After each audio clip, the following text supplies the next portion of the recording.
Welcome to today's video, and I am glad you are here. In this tutorial, I will guide you on how to change the font size inside the Evernote app. Many people use Evernote daily to manage notes, and adjusting the text size can make your reading and writing experience more comfortable.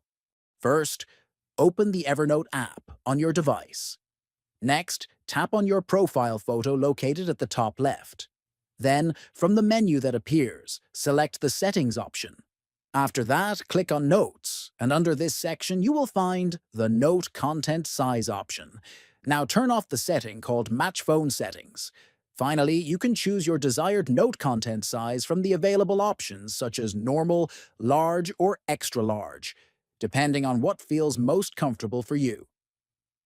If you found this video helpful, consider subscribing to the channel, liking the video, and sharing it with others. Thank you for watching, and see you in the next tutorial.